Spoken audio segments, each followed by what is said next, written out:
سلام سلام، ما الان لایف هستیم. حالت خوبه سودابه جون؟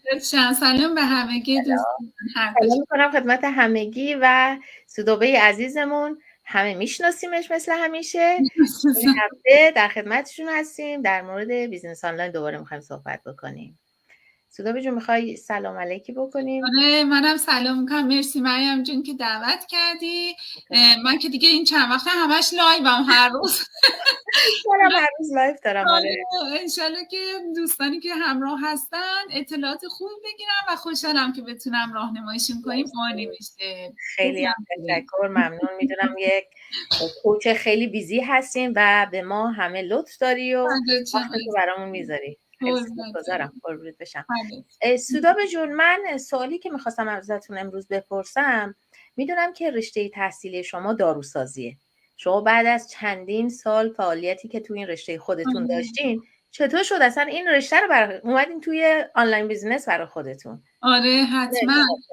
آره من 17 سال به عنوان داروساز کردم و خب 10 سالم داروخانه خودم رو داشتم. البته ایران، شهر اصفهان. نه اینجا. آره و اینکه الان حدود 3 سال خورده این بیزنس رو شروع کردم و خب داستان داره. اولا اینکه خب الان که من اصلا کارمو کویت کردم، تمرکزم روی این بیزنسه، چون واقعا چیزایی که نمیگم رشته خودم رو دوست ندارم، عاشق رشته‌ام بودم. من زمانی که دبیرستان بودم دنبال این رشته داروسازی بودم، یعنی از زمان، حتی میتونم بگم از زمان که راهنمایی بودم، یعنی خیلی وقت جزء آرزوهام بود و واقعا رشته‌مو دوست دارم و ایرانم با عشق کار میکردم. داروخانه خودم با تمام سختیاش زدم و ولی که اینجا که اومدیم، ببین من سالها عادت داشتم، من قبل اینکه داروخانه خودم داشته باشم داروخانه اجاره کرده بودم و اصلا اینکه بخوام برای دیگران کار کنم و یه خورده سختم بود. همیشه عادت داشتم خودم، و اینکه مزه‌ش هم زیر زبونم رفته بود.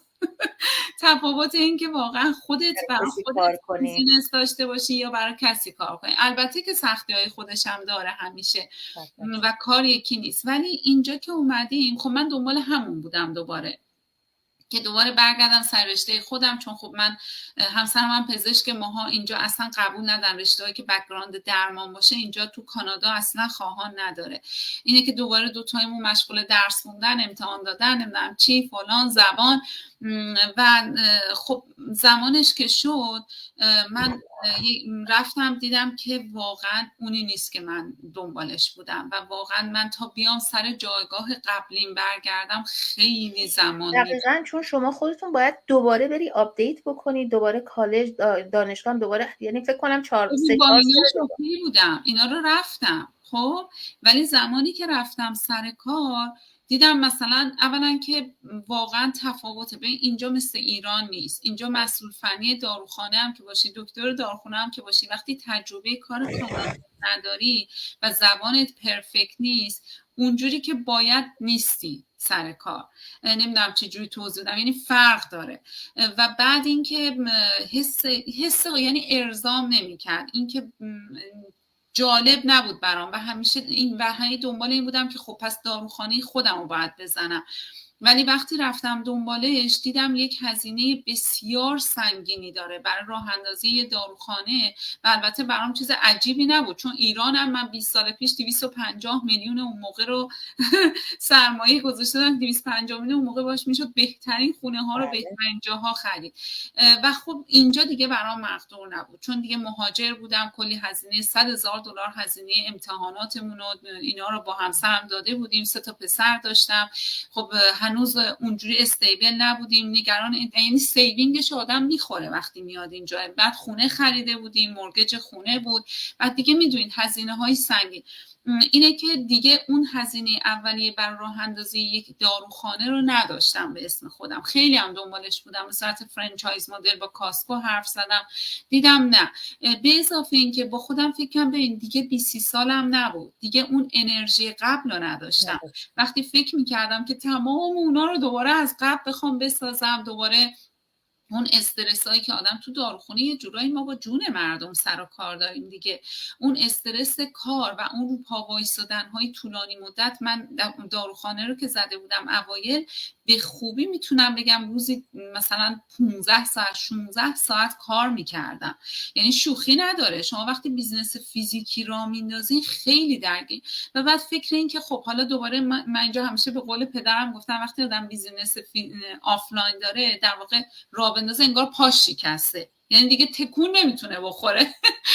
بعد فکر این که خب من الان تو دهه 40 زندگی، مادرم ایرانه، خواهرم ترکیه است، یه خواهر دیگم اتاوا، برادرم یه طرفه، هر کی دوستام یه طرف. هم دیگه اون موقع آدم دلش میخواد یه خود زمان برای اونا هم داشته باشه و اینکه نتونم مسافرت برم دوباره سالها گیر باشم، مسئولیت هم بعد آدم اون توان قبل نداره. و فکر این که خب حالا چند سال باید کار بکنم تا دوباره به یه ثباتی برسم، چون یه روزم کارهای بیزنس های آفلاین 1-2 سال اولش خاک خوردنه. همیشه میگیم من داروخانه ایرانم که زدم، یه سال اول فقط دعا کردم پول از جیبم نریزم توش. و نهایتا اون تجربه قبلی که داشتم که وقتی اومدم اینجا، چون کار آفلاین بود، ازش وقتی فاصله گرفتم 1 سال 2 سال 3 سال مدیریتش به کس دیگه ای دادم، حفظش کردم، آخرش هم مجبور شدم فروختمش. گفتی خودم نیستم، فایده نداره. چون نیاز به حضور فیزیکی آدم داره کارهای آفلاین. اینکه بتونی از دور مدیریتش کنی نمیشه. این اگه دیگه دلم نمیخواست دوباره، بعد هم این پسر بزرگم زمزمه اینو داشت که بریم آمریکا، بعدم بریم آمریکا، خلاصه اینکه اصلا دیگه گفتم نه این نمیشه و اینکه بخوام دوباره از نو درگیر اون کار بشم. ولی خب درآمدش برام مهم بود 100%.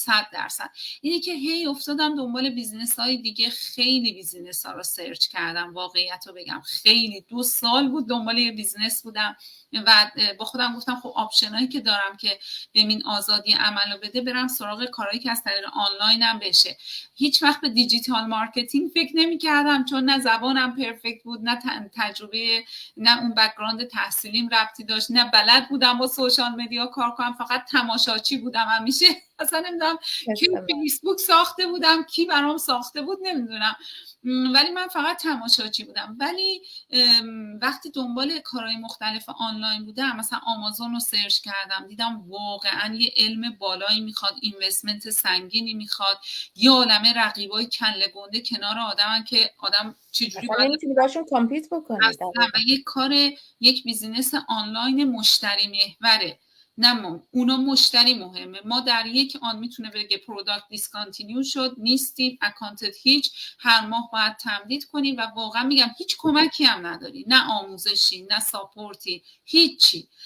و دیدم نه این باز کار من نیست. استاک مارکتینگ رو رفتم، کارهایی که خب میدم خب اینا که شانسیه و یه علم دوباره سنگین، دنبال یه کار راحت بودم.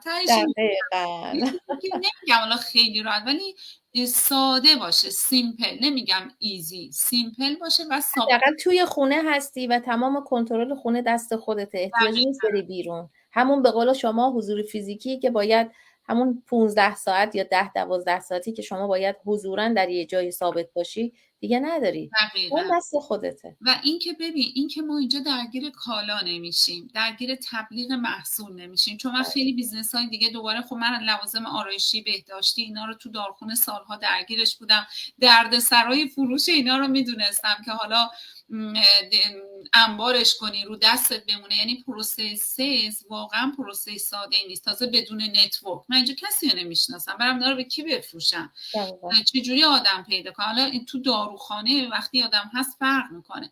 اینه که نمیخواستم درگیر تبلیغ کالا بشم و کالای خاصی که بخوام فروش سیلزش انجام بدم. و اینجا وقتی آشنا شدم دیدم یک در واقع کار آموزشیه، یک کمپانی فرانچایز مدل ژاپنیه که واقعا قابل اعتماد، 50 سال وجود داره، آیدیش اینترنشنال. اگه من 4 روز دیگه جابجا شدم لپتاپم برمی‌دارم برم هر جا زیر بغلم زدم کارامو انجام بدم. خواستم برم مسافرت پیش مامانم، اینور اونور، هر جا برم باز کارامو انجام بدم. من توی مدت بارها همین چند وقت پیش یا میدونی که بلند شدم رفتم پیش خواهرم. بله خیلی راحت کارم از اونجا میکنم، کوچینگ کالامو اونجا داشتم، زومامو میذاشتم با بچه‌ها. اینه که واقعا این نعمت بزرگه، این آزادی که به آدم میده. و اینکه بعد که اومدم دیدم خب کامیشن ها، پنشن پلن، این بازنشستگی که اینجا هست که تو کار خودمون نیست، اینکه بدون شرط سنی، بدون اینکه تجربه کار حالا 30-40 سال ازت بخوان، ماهی $5,000 پایه در واقع پسیو اینکامشونه، تا $20,000 افزایش داره. خب اینا چیزایی بود که واقعا من تو کار خودم 100 سالم که کار میکردم به اینا نمیرسیدم. و خب درآمدی که این بیزینس بعد از 3 سال به من داده 2 برابر درآمد دکتر داروسازه. همینجا رو میخواستم بپرسم. و این واقعا هنوز گاهی اوقات باورم نمیشه. واقعا این یه نعمت بزرگی بوده تو زندگی من که باعث شد زندگی خودم، همسرم رو کمک کنم، بچه هامو راحت باشه خیالم، نمیدونم مادرم رو ساپورت کنم بیارمشون. و واقعا این چیز کمی نیست، اون همه چیز نیست، ولی واقعا آدم وقتی از لحاظ درآمد خوبه و ساپورت روحی که توی این سیستم هست، آموزشی، ساپورتی که آدم داره، اینکه رقیب نیستن همه زیرا با آدم بزن، آدم یه آسایش خاطری داره که واقعا این محیط این بیزینس، چه از لحاظ روحی، چه از لحاظ مالی، چه از لحاظ سلامتی، واقعا چیزایی تو زندگی به من دادی که من صبح به صبح که بلند میشم فقط میگم خدا رو شکر. من این تابلویی که پشت سرم میبینی تابلوی ماجیک به خدا، یعنی تمام این چیزایی که بهش رسیدم آرزوم بوده و نعمت‌هایی که این بیزینس در اختیارم گذاشته، حالا برام آدمایی با ارزش، یعنی هر روز صبح برای اینکه یادم نره، چون بعضی وقتا میگم خدایا چه خوبی کردم که منو لایق دونستی و این آپشن سر راه من قرار دادی. خیلی دعا می‌کردم. خدا رو شکر. این هم هستی. که ما الان از دوستانی که در اینستاگرام یا فیسبوک ما رو بعداً میخوام ببینن، میتونن حتما ایمیلشون رو برای ما بفرستن، این ورکشاپ رو ببینن و بیان به ما جوین بکنن، مثل سودابه جون که زندگیش این همه تغییر کرده و خدا رو شاکر هست و منم همینطور. بیایید به ما جوین کنید و حتما این ورکشاپ رو ببینینش، چرا که خیلی آسون هستش و سودابه جون اینجا به همه کمک میکنه. کوچ ما هستن و منم منتور هستم، میتونیم در کنار هم دیگه بیزینس رو راه اندازی بکنیم. و یه نکته دیگه هم بگم، من امروز شاید صورتم تیر است، فکر کنم این پشت سرم خیلی نوره، درو نبستم. آره درو که نبستم، بذار بیام ببینم نور پشت صورتم تیر است. ولی میخواستم بگم که اصلا ما منظورمون این نیستش که اینجا یه شب پولدار میشین. دقیقاً. هیچ کاره با ارزشی و کاری که نتیجه خوب میده بی زحمت و یک شبه نیست. اینجا هم زحمت خودش رو میخواد. همیشه من میگم آدم وقتی به نتایج خوب میرسه که زحمت میکشه، زمان میذاره، حوصله و عشق میذاره توی کار. شما تو هر کاری که بخوای موفق باشی باید برای خودت هدف تعیین کنی، باید مصمم باشی، باید وقت بذاری، باید صبور باشی، باید تمرکزت، انرژیت، عشقت به اون سمت و سو باشه. اینم مستثنا نیست.